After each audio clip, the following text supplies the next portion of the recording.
ফুলগুলো লিমা আজকে এনেছে ওদের জমির থেকে, কিন্তু এই কুমড়োর ফুল দিয়ে সবাই আস্ত করে চালের গুঁড়ো মেখে বড়া করে, কিন্তু আমরা আজকে নতুন পদ্ধতিতে করব। বন্ধুরা, এই যে কুমড়োর ফুলগুলো প্রথমে সুন্দর করে বাছতে হবে, তারপরে ধুয়ে তারপরে আস্তে আস্তে প্রসেসিংগুলো চলবে। আপনারা দেখতে মতো লবণ, তারপর হচ্ছে পরিমাণ মতো হলুদ দিতে হবে।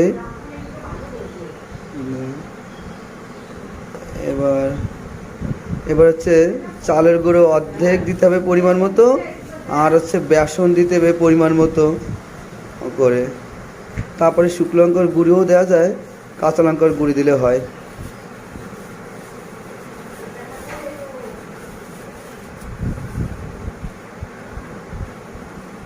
বেসন আর চালের গুঁড়ো দুটো মিশিয়ে দেওয়া হচ্ছে।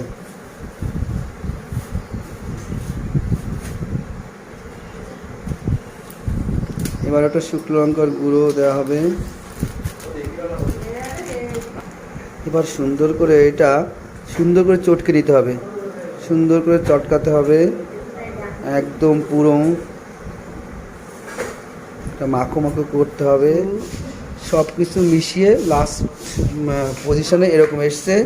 এবার এটা কি করতে হবে, এটা সুন্দর করে সেই কি বলবো আস্তে আস্তে করে সে হাতের মতো করে ওটা দেখাতো, এটা যে কীভাবে দিবি কড়াইতে, হ্যাঁ এরকম করে করে কড়াইতে তেলের পাত দিতে হবে, ব্যাস তারপরে প্রস্তুত হয়ে যাবে। তারপরে এইভাবে দিয়েছে সেই বড়াটা, মানে সেই কুমড়ো ফুলের বড়াটা তেলের পরে। এবার এপিট ওপিট করে উল্টে দিচ্ছে, এপিট ওপিট করে উল্টে দিচ্ছে। এবার দেখার পালা, খেয়ে কেমন হয়। একদম একটু লাল লাল করে করতে হবে। একদম গরম গরম রেডি হয়ে গেছে, একদম সুন্দর লাল লাল ঝাল ঝাল সুন্দর গরম গরম রেডি হয়ে গেছে। এখন এখানে খেয়ে বল কেমন হয়েছে, দেখতো।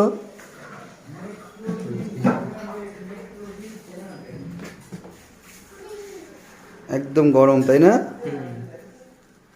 কামড় দিয়ে বল কেমন হয়েছে। পুরো এত সুস্বাদু বড়া কোনোদিনও খাইনি আমি। তো আপনারা তো রেসিপিটা দেখলেন, আর মামাও কিছু বলে দিল।